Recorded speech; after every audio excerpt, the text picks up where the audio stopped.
Hello everybody and welcome back to Manifest with Finesse on YouTube. My name is Manifesting Gaia. That is my Twitter, TikTok, and podcast. All the links are down below.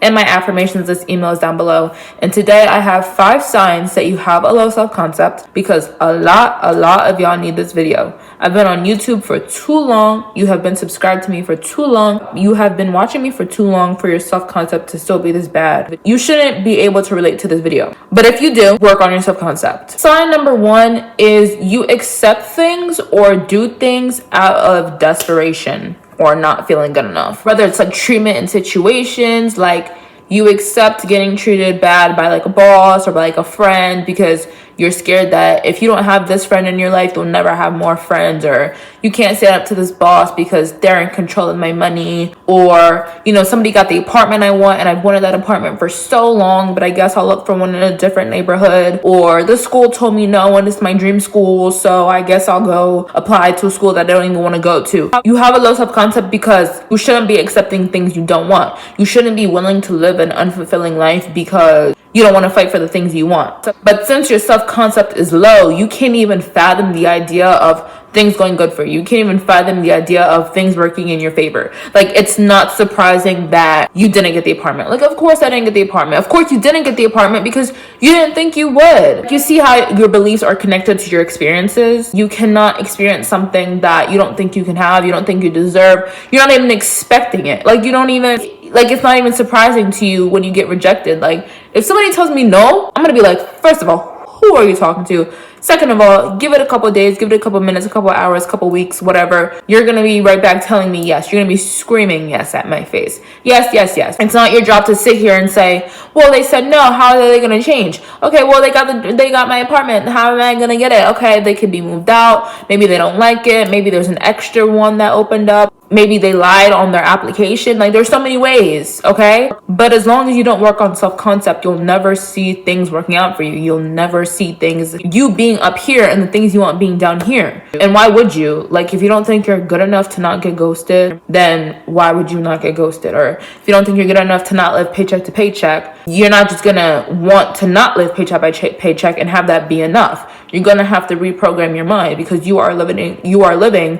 from a limiting and lack perspective. Sign number 2, you have a low self-concept, is you try to take steps in the 3D to make it work. You try to force your 3D to give you your desires. You try to coerce your 3D, or you feel like you have to make the first step in order for what you want to happen. I saw this all the time when I was coaching, like, which I don't offer anymore, by the way, but I saw all the time, especially when it comes to specific people they'd be in no contact and they'd want to be in contact, or maybe they were in contact, but the person they were, trying to manifest wasn't like really reciprocating the same energy. And they'd be like, well, maybe if I just text him first, or I just text her first, then, I'll be on her mind and then they'll do it the next time. That's not how it works. That is not how it works, and you know it. And then what do? They don't listen to me because their self-concept is low. They can't even fathom the idea that they're the prize, that they're not meant to chase, that they don't have to text first to get what they want. So they go ahead and do it, and then they don't get the outcome they want, and now they're even more upset and more discouraged. And I was like, I told you to not do it. Like, that's not how it works. You cannot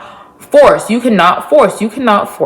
You people think this is outside from you. It's separate from you. Well, maybe if I do it like that. No, you pushed out. You do not see yourself as worthy of their time, their patience, their respect, their kindness, their admiration. So why would they give it to you? You thinking you have to do backflips to get somebody's attention is telling me you don't think you're good enough on your own to be prioritized. And that's a low self-concept, because first of all, you are, but second of all, that's telling me you have no self-worth. You have no, like, you don't even see. Let me tell you something.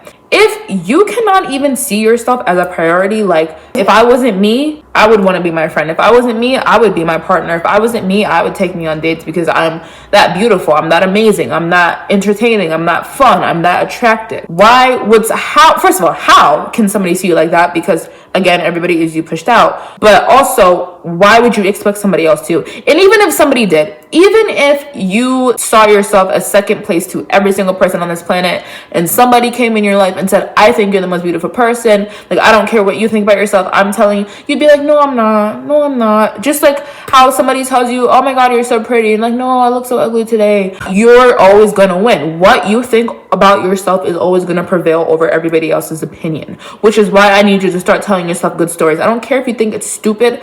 I just gave you an example. What you think of yourself will always trump what everybody else thinks of you. This is why we say work on self-concept, especially when it has to do with another person. If you think you are beautiful, amazing, you won't even be looking for this person to validate you.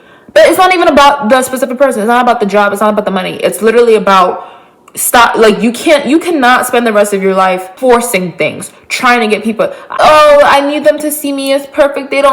You cannot spend the rest of your life like that. You should not be second place in your own reality. Number 3 is you waver. Wavering means going back and forth between two opposing stories. I have my desire, I don't have it. I'm broke, I'm rich. I'm happy, I'm depressed. Going back and forth. You keep going back and forth in your mind. You'll affirm in the morning, and then an hour later, you're like, but it's not here, but I don't have it. Wavering. Wavering is proof of a low self-concept, because when you waver, you aren't convinced that what you want you can have, or what you want is yours, or what you want is working out for you. It's self-explanatory.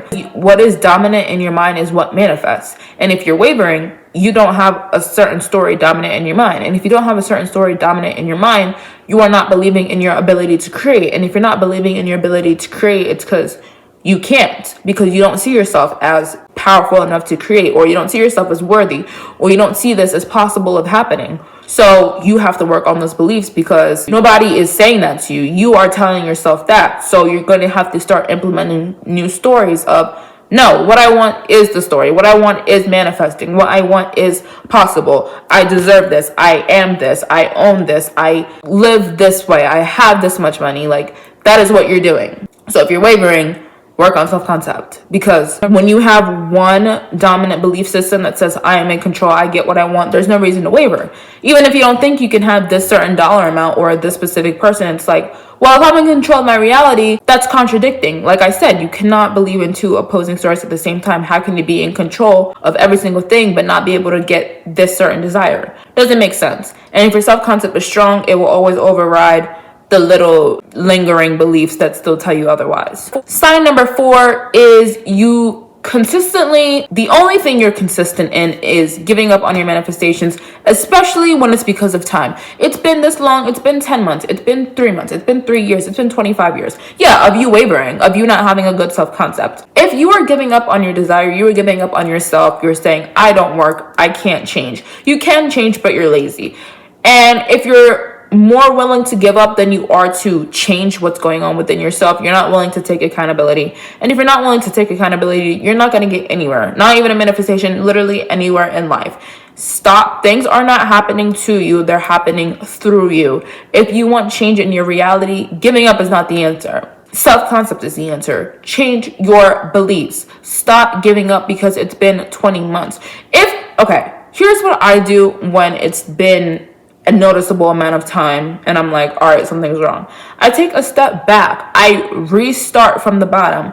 Nothing can be built on an unstable foundation, and self-concept is my foundation. I don't care what you guys are doing, but for me, I go right back to my dominant beliefs. Like, who am I being? Do I really think at the end of the day I can have this? I can have this. Do I think I can have good health? Do I think that I can have a car? Do I think that I can have a good paying job? Do I think that I can get into the school? If I don't, because you probably don't, you are telling yourself, I am the operant power. This starts with me. I get to decide, and I'm deciding that I have the life that I want. I'm deciding that I have fulfillment in all areas of my life. And then you move into your concept of the desire. So if you want to manifest getting into a specific school, you're going to say, I'm chosen by every school. I'm always wanted and chosen. I'm always getting into all the schools I want. I'm the perfect student. I'm the perfect scholar. Why wouldn't every school want me? Every single school that I apply to wants me. Like, that's how you're doing it, but you're working on concept, because it is not about the physical thing. You people keep giving up, especially when it comes to time, because you're looking for what you want in the 3D.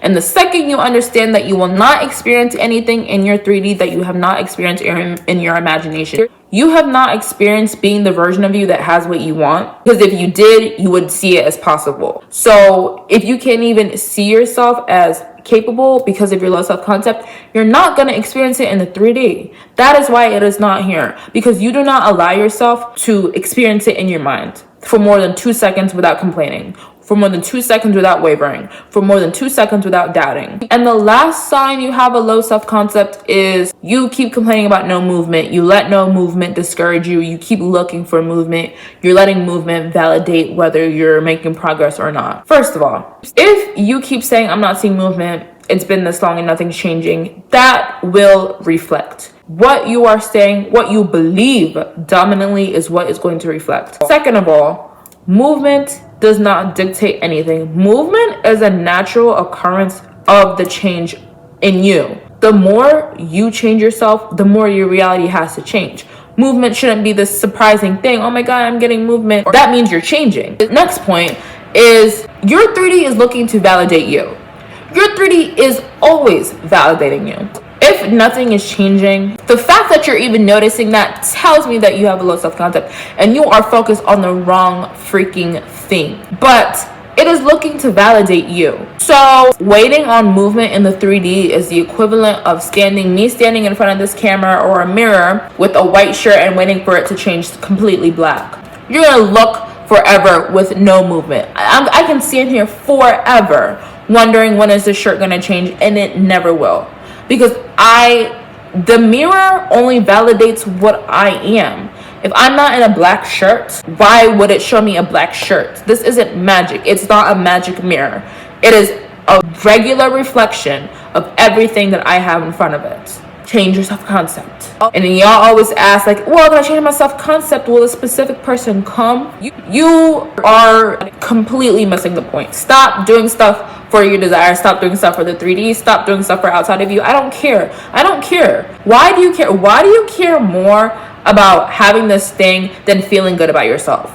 Because you literally wake up and the first thing you think about is your SP being with somebody else, you not having enough money and getting sad. And that's a problem. If that's you, you have bigger problems than, well, if I focus on self-concept, how about we start with actually focusing? Let's not make hypotheticals. Let's actually do it. And when you actually do it, you'll have the answer. You will have the answer when you actually make the complete switch. I'm not talking a half switch where, okay, I'm beautiful, but where's SP? But why aren't they coming? But I've been saying I'm beautiful. When you actually do it. When you actually do it. That's all I'm going to say. When you actually do it, you'll have the answers to your questions. And if you don't have the answers to your question, then you haven't done it enough. Then you got to keep going. I cannot stress how important the beliefs of yourself are, and I'll continue to stress it for as long as I'm uploading on this channel. You need to believe in yourself. Nobody else needs to believe in you. Nobody else needs to tell you can. I shouldn't be sitting here trying to convince you that you deserve whatever you want. If you don't know that for yourself, that's your problem, and we're going to fix that problem. Start with the affirmations. Start telling yourself, or whatever you do, but I think affirmations are the best. Like, you need to start telling yourself you are beautiful. Don't do that little cheat code. It's not a cheat code. Oh, I'll just affirm that I have the perfect self-concept, but I'll have 200 affirmations for my specific person. No. Say it. Say it. I am in control. I am powerful. I have a self-concept brand page. People like that. Maybe that's easier for you if you hear me say it. But we're not doing, I'm going to affirm I have the perfect self-concept and then never talk about my self-concept again. You cheater. This is why life is cheating you. Because you cheat life. You try to cheat life and it reflects back in your face. You want good things to happen to you? Start telling yourself good things happen to you. And with that being said, that is all for you guys today. Hope you guys enjoyed. If you did, please like, comment, and subscribe. Remember, you can have anything you want in this universe. Nothing's too big, small, wide, or expensive. I believe in you. You should believe in you, and I'll talk to you in my next video.